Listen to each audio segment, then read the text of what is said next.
Pemirsa, Jaksa Penuntut Umum meminta agar Majelis Hakim menolak nota keberatan atau eksepsi dari terdakwa Ferdy Sambo dalam kasus dugaan pembunuhan berencana Brigadir Nofriansyah Yosua Huta Barat.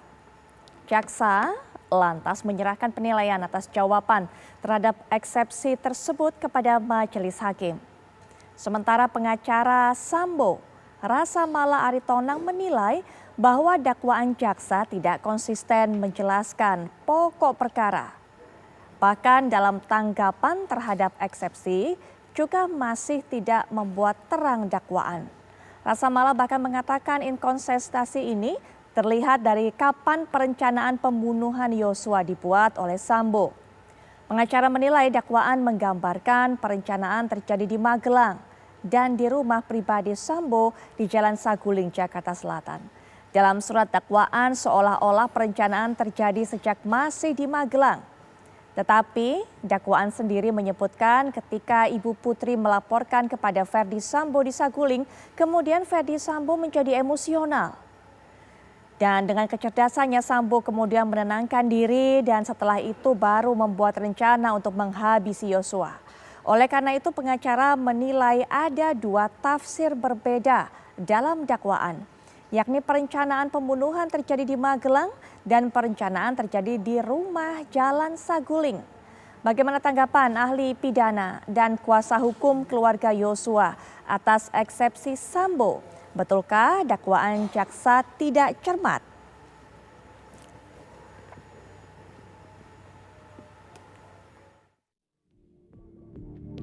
Inilah perbedaan kejadian tadi pada dakwaan versus eksepsi Ferdy Sambo yang diutarakan oleh Rasa Mala selaku kuasa hukum dari Ferdy Sambo. Dakwaannya, awal mula kejadian bermula saat Kuat Ma'ruf marah kepada Brigadir Yosua tanpa alasan. Eksepsinya, Kuat Ma'ruf melihat Brigadir Yosua keluar dari kamar Putri. Kuat Ma'ruf hendak menghampiri Yosua, namun Yosua seolah-olah menghindar.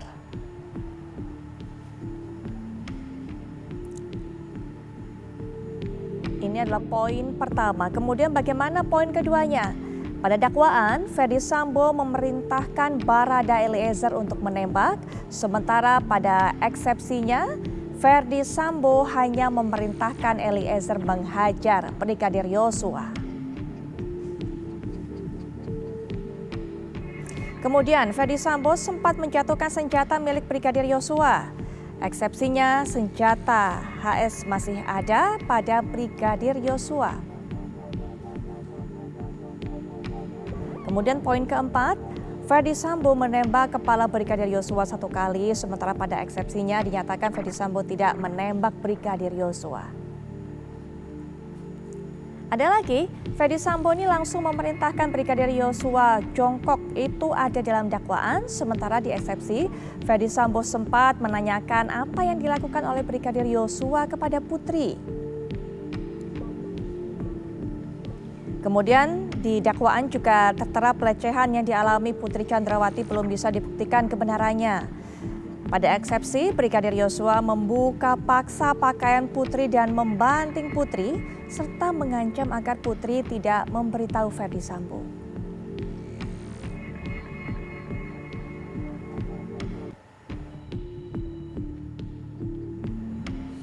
Baik, itu adalah 6 poin yang kami sampaikan kepada Anda, perbedaan antara eksepsi dengan dakwaan yang disampaikan oleh Jaksa Penuntut Umum. Untuk bisa memberikan pandangannya, analisanya mengenai hal ini, sudah hadir ahli hukum pidana bersama saya di studio, Bapak Ahri Asami. Assalamualaikum warahmatullahi wabarakatuh. Waalaikumsalam. Selamat malam, Pak Ahyar. Selamat malam, Putri. Baik, Pak Ahyar, kita kembali melanjutkan. Senin kemarin kita melihat persidangan yang pertama, ini yang kedua mengenai Ferdy Sambo. Kemudian juga sudah hadir secara daring, yaitu Bang Martin Lukasi Simanjuntak selaku kuasa hukum dari keluarga Brigadir Yosua. Selamat malam, Bang Martin. Selamat malam, Mbak Putri. Baik, apa kabar? Baik, Bang Martin. Bang Martin, bagaimana melihat tadi bahwa kami sudah sajikan antara perbedaan eksepsi dengan dakwaan? Ada tanggapan mengenai hal ini? Ya pasti ada perbedaan ya, Mbak Putri. Yang pertama adalah mengenai dakwaan Jaksa Penuntut Umum. Ya, sesuai dengan pasal 143 KUHP ya, memang uraiannya sudah pas ya. Secara formil tidak ada yang salah, berarti tidak ada error in persona. lalu secara material sudah cermat, jelas, dan lengkap. Nah, perihal mengenai para penasihat hukum dari FS, PC, lalu Ricky Rizal, Kuat Maruf, tidak sependapat dengan dakwaan dari jaksa penuntut umum, saya pikir itu sah-sah saja. Namun apakah tanggapan atas dakwaan itu disajikan dengan racikan ataupun ramuan yang sudah pas formulasinya sesuai dengan apa yang disebut dengan nota keberatan. Nah, menurut pengamatan saya, ya, eksepsi ataupun nota keberatan dari para terdakwa ini, ya, sudah memasuki pokok perkara. Jadi menurut kaidahnya sudah pasti seharusnya ditolak, ya. Nanti kita lihat di hari Rabu kalau nggak salah ya ada putusan sela. Saya berani jamin nota keberatan ataupun eksepsi mereka ini pasti tidak akan dikabulkan. Kenapa saya bilang tidak akan dikabulkan? Ya, para penasihat hukum dari para terdakwa ini ingin surat dakwaan yang disajikan oleh jaksa penuntut umum ini itu persepsinya ataupun konstruksinya sama seperti yang yang mereka dengarkan dari para terdakwa ataupun dari kliennya. Ya tentunya tidak bisa, Mbak Putri. Kenapa saya bilang tidak bisa? Yang pertama bahwa untuk membuat suatu dakwaan ya kan harus dibutuhkan bukti. Nggak mungkin saya menyampaikan bahwa contohnya seperti Bu Putri diperkosa ya ataupun dilakukan kekerasan seksual tanpa didasarkan dengan minimal bukti yang kuat ya.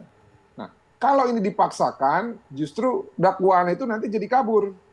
Nah, itulah nanti kesempatan dari para penasihat hukum terdakwa untuk melakukan nota keberatan ataupun eksepsi dan akhirnya mungkin bisa disetujui. Nah, ini yang saya pikir harus dipahami juga ya oleh para penasihat hukumnya dan saya yakin mereka paham. Nah, namun adapun niatan mereka untuk memasukkan pokok perkara dalam nota keberatan mereka, tentunya ini adalah salah satu bagian dari seni berperkara, Mbak Putri. Baik. Dan menurut saya sih biasa-biasa saja lah. Baik. Demikian. Ya, tanggapan Anda juga Bang Martin terhadap apa yang disampaikan oleh kuasa hukum dari Ferdy Sambo ini yang mengatakan bahwa dakwaan jaksa penuntut umum tidak konsisten, terutama juga terkait dengan adanya tafsir perbedaan dalam dakwaan, yaitu soal perencanaan pembunuhan. Ya, mengenai perencanaan pembunuhan kan mereka bilang Ferdy Sambo katanya mau main badminton. Itu aja udah nggak masuk akal. Ya. Terus katanya Ferdy Sambo itu mau main badminton tapi bawanya bawa senjata. Gitu kan. Itu aja udah nggak masuk akal. Jadi hal-hal yang nggak masuk akal janganlah dipaksakan para penegak hukum yang lain untuk ikut-ikutan gitu ya. Apalagi tadi ada hal yang 2 poin yang paling penting itu ya mengenai senjata. Pertama katanya Ferdy Sambo tidak menembak ya. Nah itu kan juga harus dibuktikan apa ada saksi yang melihat Ferdy Sambo tidak menembak. Kalau saksi yang melihat Ferdy Sambo menembak itu ada Richard Eliezer dan nanti ini harus ada yang kita tagih dari Barreskrim Polri ya khususnya Direktorat Tindak Pidana Umum sebagai penyidik yang menangani berkas ini, di mana CCTV yang katanya bisa memperlihatkan sebelum kejadian, saat kejadian dan pasca kejadian. Ya, lalu yang berikutnya katanya Rasalamala Aritonang melalui nota keberatan ataupun eksepsinya, katanya pistol HS itu masih sama Joshua.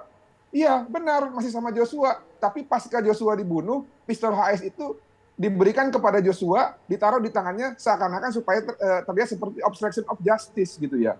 Nah makanya cara-cara logikal falasi seperti ini menurut saya sudah basi ya.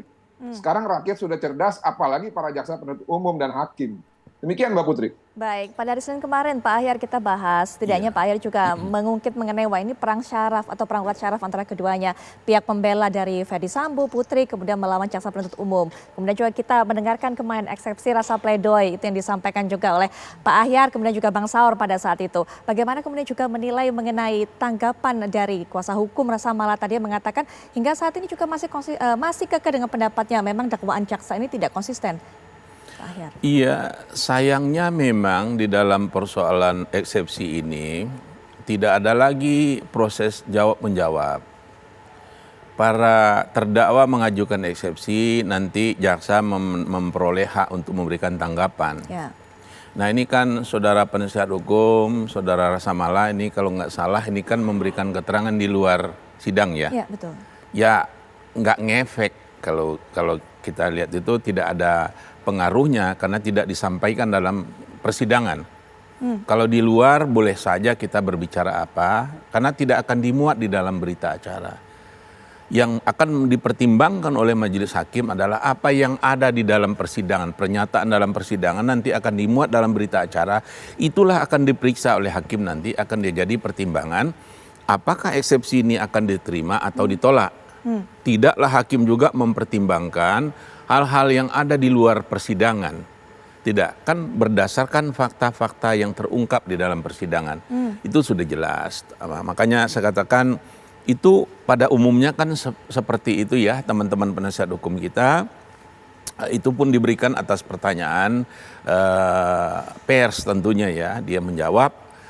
Tapi korelasinya terhadap ini menurut saya tidak tidak akan berpengaruh terhadap putusan hakim karena masing-masing pihak dikasih satu kali kesempatan. Penasihat hukum memberikan eksepsi bantahan, nanti memberikan tanggapan juga terhadap eksepsi tadi, jaksa dikasih kesempatan satu kali. Nggak ada lagi nanti penasihat hukum nanggapin lagi tanggapan dari ini, nanti ditanggapkan lagi semacam pledoi di situ ya, rekuisitor, tuntutan, nanti ada pledoi, replik, duplik, itu nanti. Enggak saat sekarang. Tadi saya memang juga ada di antara ada sejawat kita memberikan pendapat bahwa nanti akan ada replik duplik juga. Saya juga berpikir sepengetahuan saya tidak ada di dalam masalah eksepsi ini. Nah ini kelihatannya tadi terbukti bahwa ketua majelis tadi memutuskan nanti akan dibacakan putusan terhadap eksepsi ini pada Rabu yang akan datang. Jadi nggak ada lagi replik dan duplik. Itu adanya nanti. Betul. Mbak Martin tadi mengatakan bahwa 100% yakin bahwa hakim akan menolak itu sesuai dengan keinginan dari jaksa penuntut umum. Kemungkinan-kemungkinannya seperti apa? Pertimbangan-pertimbangannya seperti apa? Dari segi hukum pidana nanti mungkin Pak Ahyar bisa berikan pandangannya, tapi setelah jeda berikut ini kami segera kembali.